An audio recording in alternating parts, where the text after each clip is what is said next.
ನಮಸ್ತೆ ಸ್ನೇಹಿತರೆ, think easy official ಚಾನಲ್ಗೆ ಎಲ್ಲರಿಗೂ ಸ್ವಾಗತ.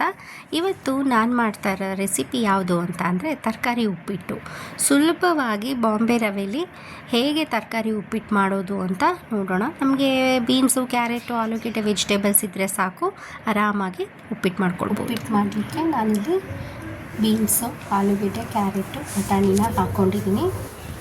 ಉಪ್ಪಿಟ್ಟು ಒಗ್ಗರಣೆಗೆ ಈರುಳ್ಳಿ ಕಟ್ ಮಾಡಿ ಇಟ್ಕೊಂಡಿದ್ದೀನಿ, ಕರಿಬೇವು ಇಟ್ಕೊಂಡಿದ್ದೀನಿ, ಹಸಿಮೆಣಸಿನ್ಕಾಯಿ, ಶುಂಠಿ ಬೆಳ್ಳುಳ್ಳಿನ ಜಜ್ಕೋಬೇಕು, ಚಕ್ಕೆ ಲವಂಗ ಏಲಕ್ಕಿನ ಕೂಡ ನಾವು ಜಜ್ಕೋಬೇಕು.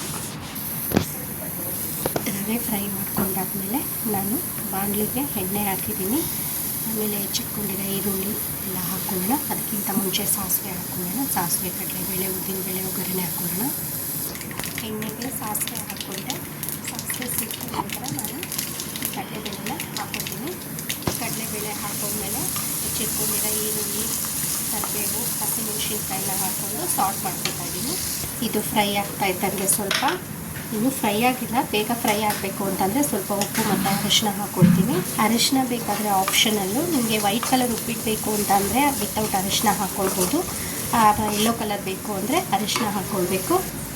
ಅದು ಈರುಳ್ಳಿಗೆ ನಾನು ಇವಾಗ ಏನು ಹಾಕ್ಕೊಳ್ತೀನಿ ಅಂತಂದರೆ ಚಕ್ಕೆ ಲವಂಗನ ಪುಡಿ ಮಾಡಿಟ್ಕೊಂಡಿರೋದನ್ನು ಬಾಣಲಿಗೆ ಹಾಕ್ಕೊಳ್ತೀನಿ. ಚಕ್ಕೆ ಲವಂಗ ಪುಡಿ ಮಾಡಿರೋದನ್ನು, ಏಲಕ್ಕಿ ಅದನ್ನೆಲ್ಲ ಪುಡಿ ಮಾಡಿರೋದನ್ನು ಬಾಣಲಿಗೆ ಹಾಕ್ಕೊಂಡೆ. ಈಗ ನಾನು ಶುಂಠಿ ಬೆಳ್ಳುಳ್ಳಿನ ಜಜ್ಕೊತೀನಿ. ಜಜ್ಜಿದ ಶುಂಠಿ ಬೆಳ್ಳುಳ್ಳಿ ಕೂಡ ನಾನು ಹಾಕ್ತೆ. ಅದನ್ನು ಚೆನ್ನಾಗಿ ಫ್ರೈ ಮಾಡ್ಕೊಳ್ತೀನಿ, ಹಸಿ ವಾಸನೆ ಹೋಗೋ ತನಕ. ಇದೆಲ್ಲ ಫ್ರೈ ಆಗ್ತಾ ಇದ್ದಂಗೆ ನಾನು ಸ್ಟಾರ್ಟಿಂಗಲ್ಲೇ ಬೀನ್ಸು, ಕ್ಯಾರೆಟು, ಆಲೂಗೆಡ್ಡೆ, ಬಟಾಣಿನ ಹೆಚ್ಚಿಟ್ಕೊಂಡಿದ್ನಲ್ಲ ಅದು ನಾನು ವಿಷಲ್ ಮಾಡಿಸ್ಕೊಂಡೆ. ಯಾಕಂತಂದರೆ ಬೇಗ ಆಗಬೇಕು ಅಂತಂದರೆ, ಇಲ್ಲ ಅಂತಂದರೆ ಟೈಮ್ ಇತ್ತು ಅಂತಂದರೆ ಪಾತ್ರೆಯಲ್ಲಿ ಕೂಡ ನೀವು ಬಾಯ್ಲ್ ಮಾಡ್ಕೊಳ್ಬೋದು. ನಾನಿಲ್ಲಿ ಟೈಮ್ ಇರಲಿಲ್ಲ ಅಂತ ವಿಷಲ್ ಮಾಡಿಸ್ಕೊಂಡಿದ್ದೀನಿ. ಈಗ ಇದೇನಿದೆ ವೆಜಿಟೇಬಲ್ಸು ಅದನ್ನು ನಾನು ಈ ಬಾಣಲೆ ಒಳಗೆ ಹಾಕ್ತೀನಿ. ವೆಜಿಟೇಬಲ್ಸ್ ಎಲ್ಲ ಹಾಕಿದೆ. ಈಗ ಸ್ವಲ್ಪ ವೆಜಿಟೇಬಲ್ಸ್ಗೆಲ್ಲ ಉಪ್ಪು ಮಸಾಲೆ ಎಲ್ಲ ಹಿಡೀಲಿ ಅಂತ ಅಂದ್ಬಿಟ್ಟು ಫ್ರೈ ಮಾಡೋಕ್ಕೆ ಇಟ್ಟಿದ್ದೀನಿ. ಲಿಡ್ ಕ್ಲೋಸ್ ಮಾಡ್ತೀನಿ ಇವಾಗ. ಈಗ ವೆಜಿಟೇಬಲ್ಸ್ ಎಲ್ಲ ಚೆನ್ನಾಗಿ ಫ್ರೈ ಆಗಿದೆ. ಸೊ ಫ್ರೈ ಮಾಡೋ ಅವಶ್ಯಕತೆ ಏನಿಲ್ಲ, ಬಾಯ್ಲ್ ಆಗಿರುತ್ತೆ. ಬಟ್ ನಾನೊಂದು ಸ್ವಲ್ಪ ಫ್ರೈ ಮಾಡಿದ್ರೆ ನೀಟಾಗಿ ಮಸಾಲೆ ಎಲ್ಲ ಅದಕ್ಕೆ ಇಟ್ಕೊಳ್ಳುತ್ತೆ ಅಂತ ಫ್ರೈ ಮಾಡ್ತೀನಿ. ಇಲ್ಲ ನಾವು ಬಾಯ್ಲ್ ಮಾಡಲಿಲ್ಲ ನೀರಲ್ಲಿ ಅಂತಂದರೆ ಡೈರೆಕ್ಟಾಗಿ ವೆಜಿಟೇಬಲ್ಸ್ ಚಿಕ್ಕ ಚಿಕ್ಕದಾಗಿ ಕಟ್ ಮಾಡಿಕೊಂಡು ಇದ್ರ ಎಣ್ಣೆಯಲ್ಲಿ ಕೂಡ ನಾವು ಫ್ರೈ ಮಾಡ್ಕೊಳ್ಬೋದು. ಕಡಿಮೆ ವೆಜಿಟೇಬಲ್ಸ್ ಇತ್ತು ಅಂತಂದರೆ. ಈ ಕಡೆ ಸೈಡು ನಾನು ರವೆನ ಎತ್ತಿಟ್ಕೊಂಡಿದ್ದೀನಿ. ಈ ಸೈಜ್ ರವೆ 2 ಗ್ಲಾಸ್ ತೊಗೊಂಡಿದ್ದೀನಿ. ಈ 2 ಗ್ಲಾಸ್ಗೆ ನಾನು 5 ಗ್ಲಾಸ್ನ ನೀರು ಹಾಕಿ ಈಗ ಕುದಿಸೋಕ್ಕೆ ಇಡ್ತೀನಿ. ಇಲ್ಲಿ ನಾನು 5 ಗ್ಲಾಸ್ ನೀರನ್ನ ಹಾಕಿದ್ದೀನಿ. ನೋಡಿ ಈ ಥರ ಆಗುತ್ತೆ. ಇದನ್ನು ಬಾಯ್ಲ್ ಮಾಡೋಕ್ಕೆ ಇಡ್ತೀನಿ. ಇಲ್ಲ ನಾವು ಮುಂಚಿತವಾಗಿಯೇ ನೀರನ್ನ ಬಾಯ್ಲ್ ಮಾಡೋಕ್ಕೆ ಇಟ್ರೂ ಒಳ್ಳೆಯದು, ಬೇಗ ಆಗೋಗುತ್ತೆ ಉಪ್ಪಿಟ್ಟು. ಈಗ ಕೆಲವ್ರಿಗೆಲ್ಲ ಉಡಿ ಉಡಿ ಆಗಬೇಕು ಅಂತ ಅಂದರೆ 5 ಗ್ಲಾಸ್ ಹಾಕ್ಕೊಳ್ಳಿ.